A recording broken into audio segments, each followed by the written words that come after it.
Hej, cześć, witam wszystkich miłośników srebra, wszystkich zbieraczy. Dzisiaj tytułowy film 3 najlepsze flipy.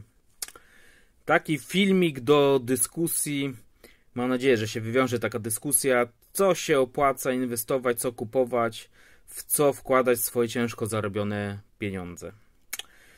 Od razu się wytłumaczę, ja flipuję bardzo mało, dlatego pewnie was zaskoczą te moje 3 jakby najlepsze flipy, ten mój wybór, no to co mi się udało.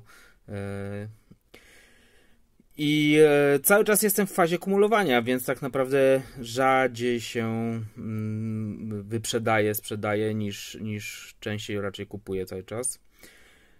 No chyba, że się trafiają bardzo dobre wahnięcia i te różnice kupna do sprzedaży jest ta różnica całkowicie na moją korzyść, to wtedy zdarza mi się sprzedać.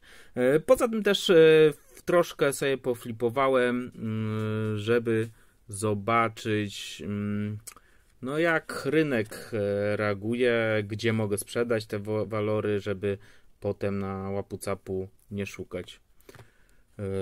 No jeszcze szybko wam powiem, co brałem pod uwagę i te moje 3 najlepsze flipy wybrałem, no tutaj są posegregowane w sumie, to jest procent zysku z tych inwestycji, z tych 3 pozycji, z tych 3 monet, które wam przedstawię, czyli jaki największy procent uzyskałem z ich sprzedaży. No dobra, zaczynajmy. Od razu zaczynam od miejsca pierwszego, czyli monety, która mi przyniosła największy ten procent. I jest to Królowa Elżbieta.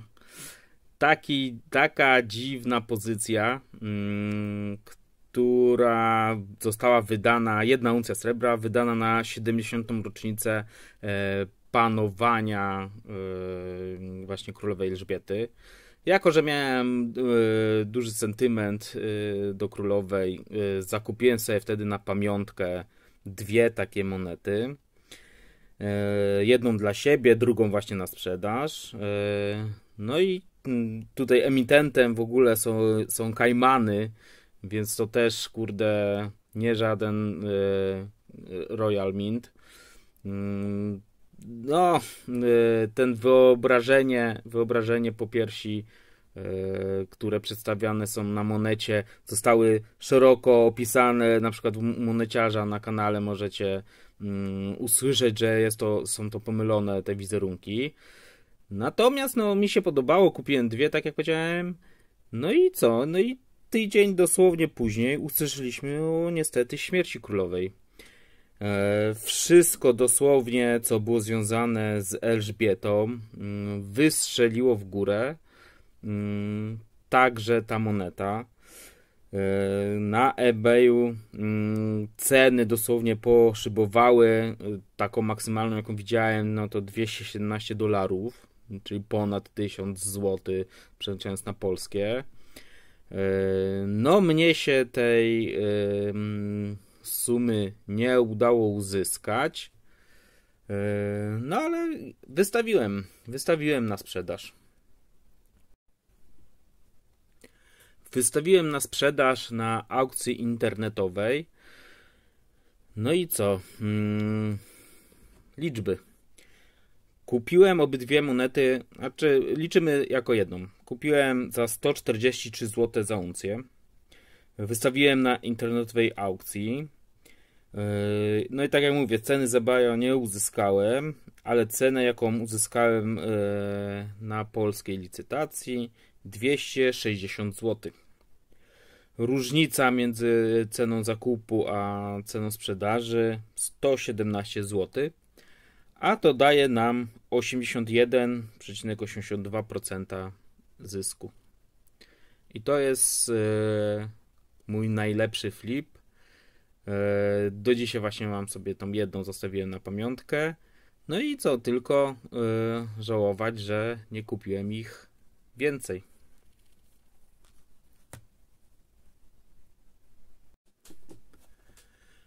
Pozycja numer 2. Lecimy na nasz rodzinny ryneczek. No co, w 2020 roku wyszła polska srebrna jednouncjówka Husaria. Bardzo popierałem cały projekt za sprawą Silver to the Moon, czyli Discorda, na którym właśnie robiliśmy sobie takie zbiorowe zamówienia tego. Udało się kupić. No, bardzo mi się podobał cały projekt, strasznie nadal mi się podoba idea, aby kraj, który w rankingu wydobycia srebra jest na 4. miejscu na świecie, miał wreszcie swoją uncjówkę, taką bulionową. Więc zakupiłem sporo. Kupiłem, zainwestowałem, włożyłem troszkę w tą husarię bulionową. Natomiast nakład bulionowy to 5000 sztuk, 9 z tego co wiem odwrotek oraz 500 pozycji kolekcjonerskich. I właśnie to ta pozycja kolekcjonerska to pewnie na pewno wszyscy znają, w takim ładnym pudełeczku.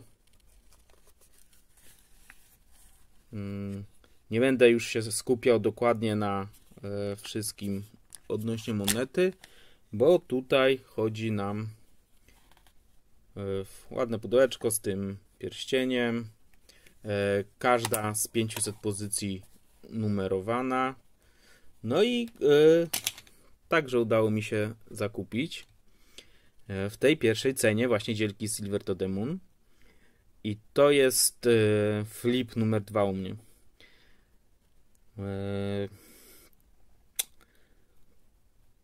To jest pozycja nie ta bulionowa, tylko właśnie kolekcjonerska, inkrustowana tutaj złotem, ten orzeł i kopie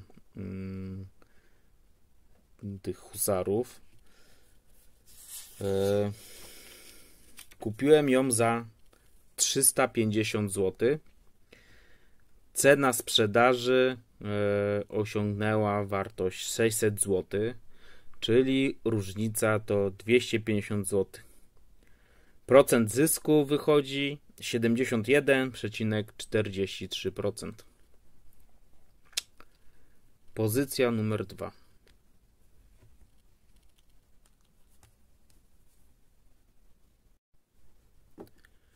Zanim pokażę ostatnią, trzecią pozycję, taki mały przerywnik. Jeżeli podobają Wam się moje filmy, proszę bardzo o subskrypcję. Dajcie kciuczka w górę, jakiś komentarz dla tych YouTube'owych algorytmów. No i co? Zapraszam do dalszego oglądania. Pozycja numer 3 to moneta, na której dotychczas najwięcej zarobiłem na flipowaniu, natomiast ona nie przyniosła największego tego procentu zysku, zwrotu. Jest to najzwyklejszy, najprostszy filharmonik, czyli austriacka moneta bulionowa. No, rok temu, co jest najfajniejsze, już 3. raz udało mi się właśnie na filharmoniku. Udało się nabyć w bardzo dobrej cenie, na spadkach około 106 zł, dokładnie 106 zł. Dosłownie mówię, już 3. raz ta sama wartość, 106 zł, i znowu zakupiłem teraz za 106 zł. Natomiast wtedy no, to było dość ciężkie. No i w marcu 2022 roku były takie duże braki srebra. Na rynku spowodowało to, że ceny w skupach też były atrakcyjne i mimo tego, że cały czas kumuluję i cały czas buduję ten stok i go powiększam, postanowiłem sprzedać trochę srebra, bo w skupie były w mega fajnej cenie. No i tak jak mówiłem, ja kupiłem za 106 zł za uncję. Sprzedałem wtedy w skupie za 126 zł. daje to 18 zł na każdej uncji. A to daje no mały niestety, ale 16,98% tego zysku zwrotu. No i co? Mała ta liczba. Ja tych flipów robiłem różne, nigdy nie straciłem. Sprzedając monety, nigdy na nich nie straciłem. Mam takie, które kupiłem drogo i będę jeszcze długo trzymał, zanim je sprzedam. I liczę na to, że srebro tak wybije się, że też nie sprzedam ze stratą. Natomiast no ten procent nie jest jakiś kapitalny. I na czym polegał ten największy zysk? Na skali.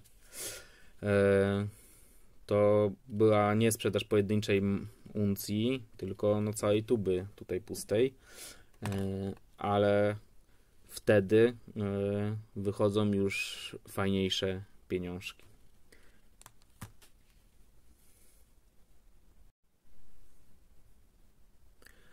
No i pytanie, po co ten filmik? Zaraz się posypią komentarze w stylu kurde, słabe te flipy, mistrzowie flipowania dadzą jakieś genialne przykłady i na pewno tak jest. No, ja się nie czuję jakimś tam mega fliperem cały czas. Natomiast o co mi chodziło?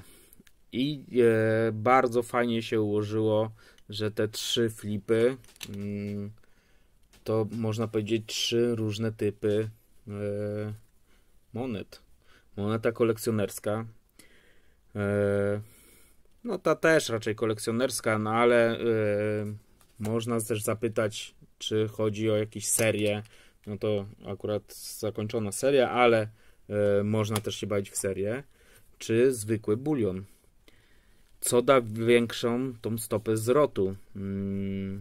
No i zobaczcie, gdybym kupił nie wiem, 10 tego typu kolekcjonerskich monet, jaki ładny bym miał wtedy zwrocik. Ta wartość by była naprawdę fajna. Tutaj sprzedałem 20, a dokładnie prawie dogoniłem tą jedną kolekcjonerską. Już nie wspominając o Super Premium, których w ogóle u mnie w stoku nie ma, a jakie to mogą być ładne zwroty.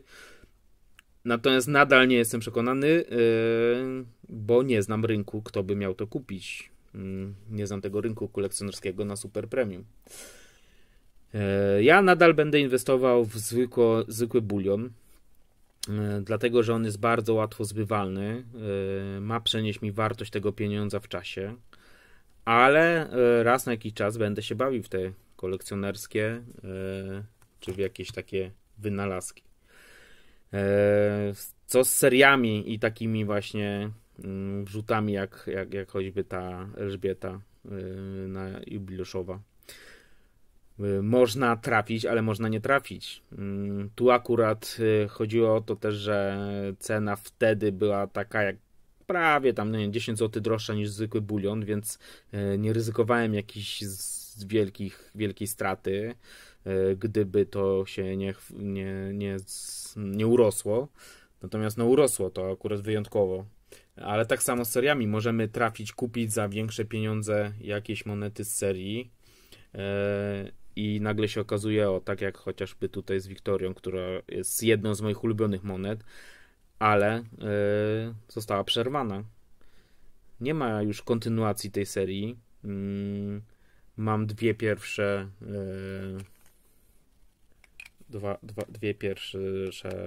w serii i koniec. Chodzi mi o bulion, bo tam profy wyszły w większej ilości. Więc możemy przestrzelić w seriach, ale jeżeli nie przestrzelimy, da nam to większą stopę zwrotu z zainwestowania w tego typu monety. Dodatkowo zakupy zbiorowe, jak chociażby Silver to the Moon, dają też to, że kupujemy troszkę taniej, bo zbiorowo. No zostawię was z takim otwartym pytaniem, w co inwestować trochę. No każdy musi mieć swoją taktykę, musisz ją dostosować do siebie, do swoich zainteresowań, do swojego portfela. określić cel, na jaki składasz, czy chcesz to zrobić szybciej, czy wolniej, bo jeżeli szybciej, no to flipowanie to jest coś dla ciebie. Jeżeli wolniej, ale pewnie, tak jak ja, no to jednak bulion. No, musisz określić ten cel, musisz określić skalę czasową, kiedy będziesz wychodzić z inwestycji, bo takie flipowanie, jak ja to robię, no to jest dla zabawy na zasadzie właśnie sprawdzenia rynku. Ale cała sprzedaż będzie wtedy, kiedy osiągnę mój cel inwestycyjny, który sobie założyłem. No dobra, mam nadzieję, że się podobało. Jeżeli tak, a jeżeli nie, to też dajcie lajka w dół. Jeżeli podobało się, kciuka w górę. Zostawcie komentarze. No i bardzo proszę o subskrybowanie. Dziękuję na dzisiaj i do zobaczenia do kolejnego filmu.